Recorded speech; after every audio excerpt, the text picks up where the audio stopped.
What's going on, guys? My name is Matt here. Time to do my NXT review for this week's episode of NXT.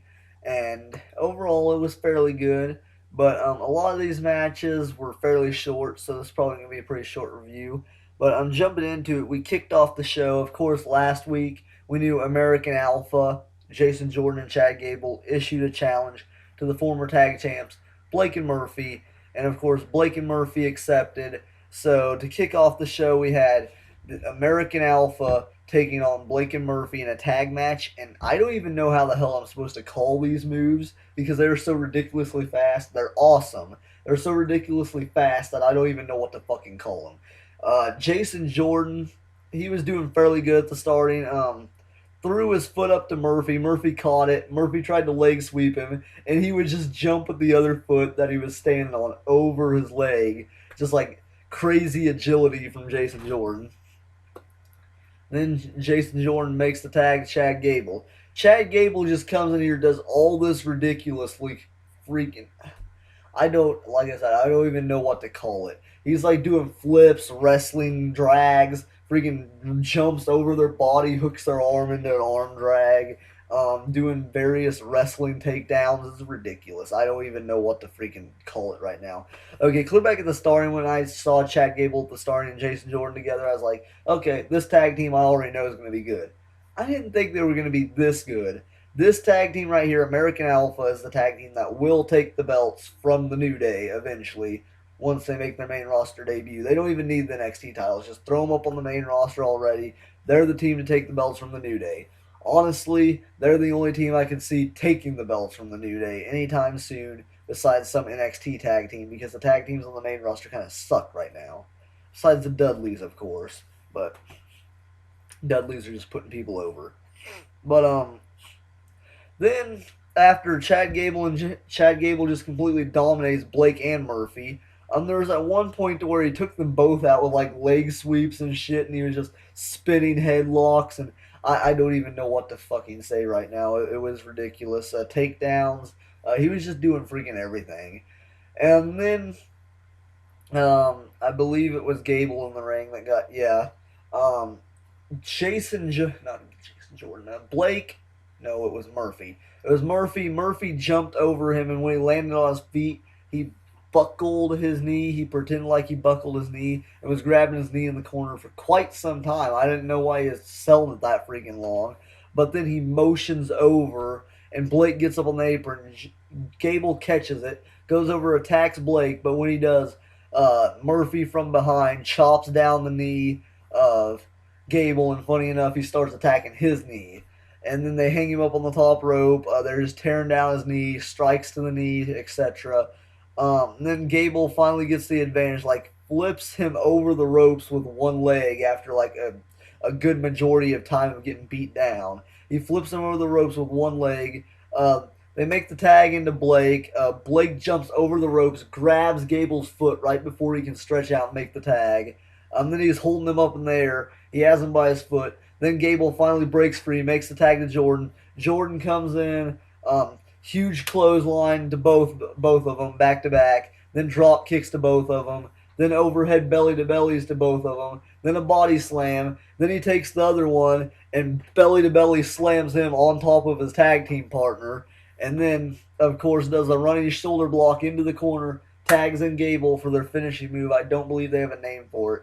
It's that thing where he arm twists into a back suplex and he tosses him up to Gable, and Gable catches him out of midair, another back suplex into the bridge pin, which looks freaking awesome. I don't know why I had to explain that. I'm sure most people that watch the review have already seen it because it's awesome, especially if you watched tonight's episode because they did it. But yeah. Anyways, it was an awesome freaking match. Really good. I just don't know what the fuck to call their moves. So then after that, we get a backstage segment with Emma to where she's just bad mouthing Carmella the whole time, saying that she got the win via luck.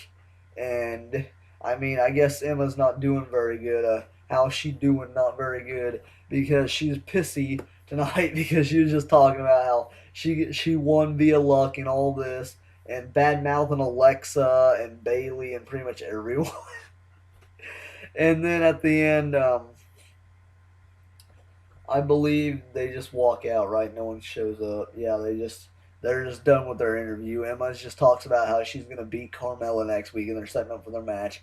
Emma versus Carmella next week on NXT. So, of course, Carmella is going to get the win. She needs to look strong going into the title match, even though she's more than likely going to lose to Bayley.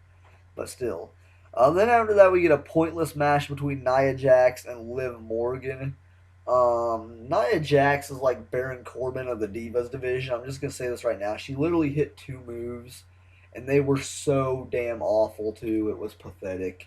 Um, the whole time, Liv Morgan's just trying to knock her over, and the crowd doesn't even give a fuck. They're just like completely silent the whole freaking time. It was awful. At one point, they just started chanting "Let's go, Liv" because they wanted something to happen. Liv hit a couple drop kicks, then tried to roll up uh, Fatso. Then Fatso caught her. She bounced off the ropes again. Then Fatso catches her out of midair into like that cross body position catch, like for the world's strongest slammer, like when you have them like this. Except she completely botched it. Now I've done this before. I've done this freaking catch before. It's not that hard to get right, but Nia Jax messed it up, and so she had to completely twist her in midair, and it took like a minute, and then she finally just hit a sidewalk slam. That's all it was, and then just did a standing leg drop, which is her finisher, because it's a piece of shit. But whatever. Nia Jax wins with 2 moves. No one cares. The crowd was completely silent. It was boring as fuck. Moving on after that, we get Carmella and Enzo and Big Cass backstage. Now she heard what Emma had to say, and she said that she's going to shut up Emma next week. And then, of course, the main focus here was having Big Cass and Enzo cut their promo because Dash and Dawson badmouthed them last week in front of Carmella, and they weren't too happy. And they were just talking about how they're going to whoop their ass. And Big Cass called Blake and Murphy fat and said that they said last week that they were all what they say, all stuff and no fluff or something like that. And then Big Cass said that they were stuffing their stomachs with fluff, and that there's a lot of fluff behind those title belts.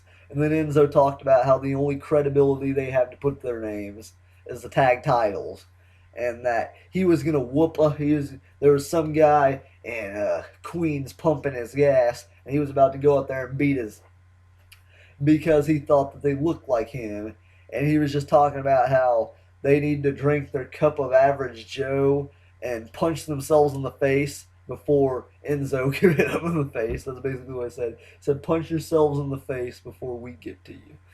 And I thought it was a really good promo. Enzo was fired up as crazy. It was crazy.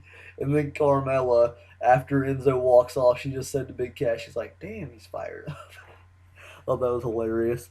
Then we get Bull Dempsey coming out, and he's debuting a brand new theme song. It still screams bull in it though, and he's got the bull fit going, the jumping jacks, yeah, bull fit, yeah, and then he's like out of breath after 10 jumping jacks. But then everything's cut off, all silent.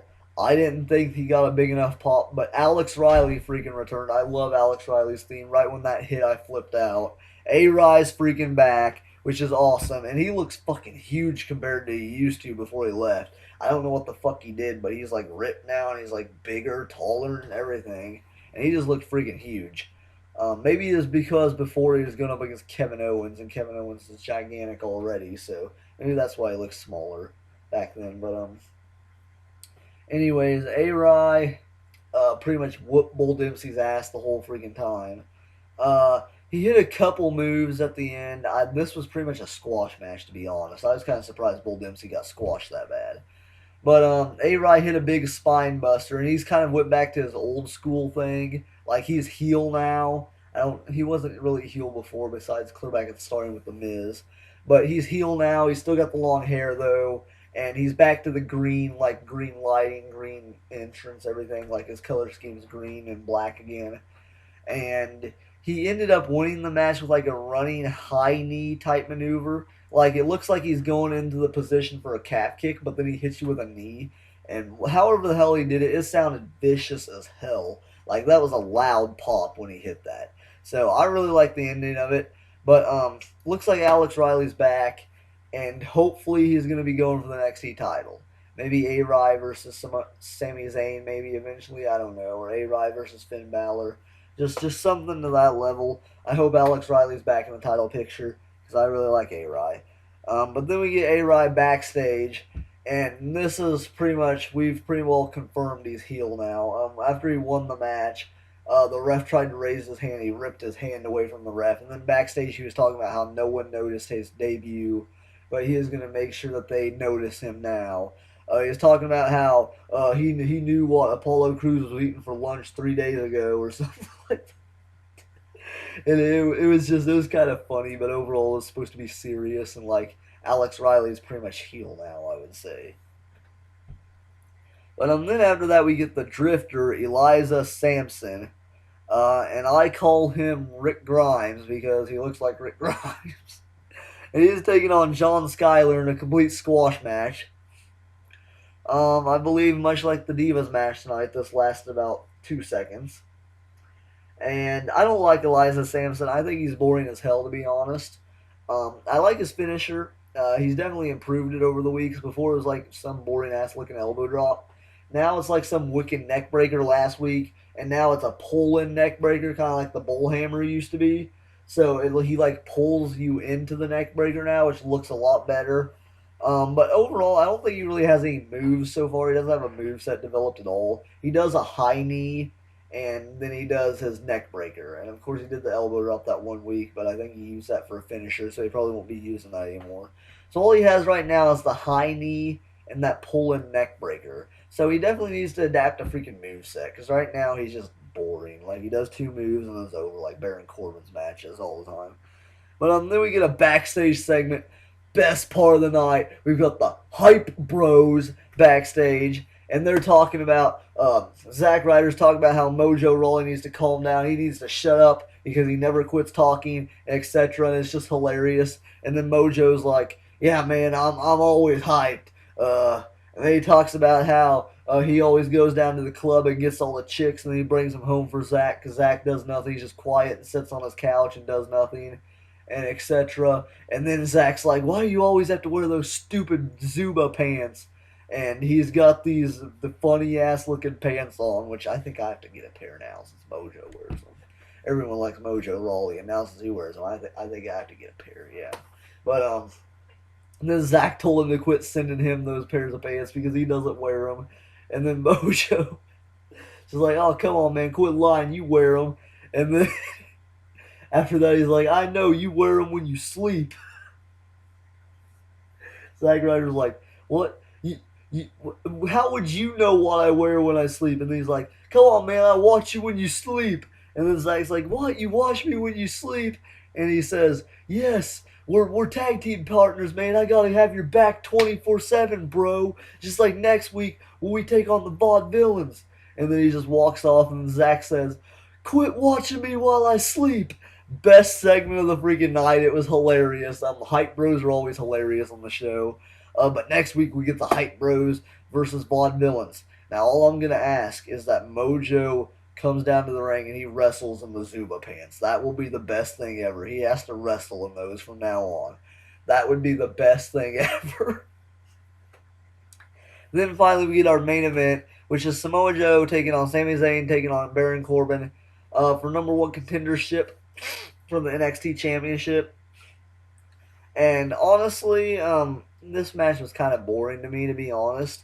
It was all over the place like a good triple threat. It starts out, looks like Corbin and Joe's going to team up on Zayn, which wouldn't be good at all because they're already twice his size alone, not even combined. That would be ridiculous.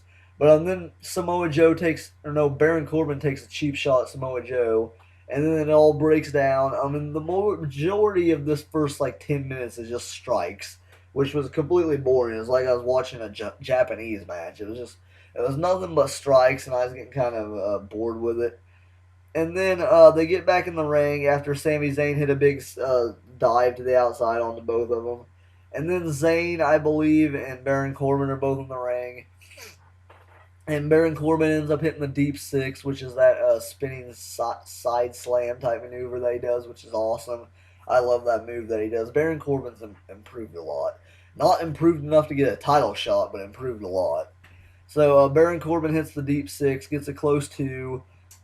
Then I believe Sami Zayn ends up hitting the. He ends up hitting the exploder suplex, I believe. Baron Corbin was no. Someone hits the end of days first. Shit, how does that go down? Uh, Okay, yeah. Sami Zayn gets pulled to the outside, and Samoa Joe chokes him out, makes him pass out with the Kakina clutch on the outside. Then it's Joe and Corbin in the ring. Joe bounces off the ropes. Baron Corbin catches him with the end of days. Goes for the cover. 1, 2. Sami Zayn gets in out of nowhere, breaks it up. I thought it was over there. I thought Baron Corbin was going to be the #1 contender. But Sami Zayn comes in, breaks it up. Then Baron Corbin just gets irate and starts clotheslining the shit out of Sami Zayn. He's like Roman Reigns over here with all those clotheslines. And then he goes to run at Zayn in the corner, which I called this. Zayn gets right out of the corner, catches him in mid-move with an exploder suplex into the buckle, then backs up into the corner, running haluva kick. And I'm sitting here thinking, oh god, I don't want to finish like this. This is such a boring ending. And then thankfully Samoa Joe grabs the foot of Sami Zayn and pulls him to the outside. Then goes to spear him into the steps, but Sami Zayn moves out of the way. Joe goes shoulder first in the steps. Joe's on the outside. Then I believe Sami Zayn gets back in the ring. Uh, I don't remember exactly what he goes for, but he drops Baron Corbin into a sharpshooter. And I'm sitting here thinking, why the fuck does he have a sharpshooter on? This is why. Samoa Joe gets back in the ring when Baron Corbin's about to tap. Instead of breaking up the move, proceeds to lock Baron Corbin in the crossface while he's already in the sharpshooter with Zayn. And then Baron Corbin taps out while both the submissions are applied. The ref doesn't know what to do. They end up having William Regal come down, and he says he's going to review the footage. I don't know what there is to review. You should have just said it's going to be a triple threat, because that's what you're going to announce next week anyways. It's going to be a triple threat for the title. I hope what they do is they have Zayn versus Joe one-on-one. But they probably won't do that. They'll probably just make it a triple threat, which is going to be awful. But that'll be a way. Zayn might end up pinning Samoa Joe and winning the belt, and that'll give Finn Balor a reason to have a rematch. But, I don't know. I just thought it was a dumb ending. Or maybe Balor will pin Joe, and then Sami Zayn was never pinned. But whatever. I don't know. It was just stupid. He should have just announced it then. Review the footage. There's nothing to review. I mean, it wasn't like you could change anything. That's what happened. So, I mean, but other than that, that was pretty much the end of the match. I mean, there wasn't anything else interesting. I mean, Baron Corbin got hit with the Blue Thunder Bomb, which that's kind of impressive that Sami Zayn was able to lift him up and spin him around like that. But, overall, this was kind of a stale match. Wasn't my favorite. Like I said, the first match of the night was by far the best match. The rest of the matches were kind of squash match. Well, no, actually, the rest of the matches were squash matches. So, but other than that, that's my NXT review. That's what I thought of NXT, and later.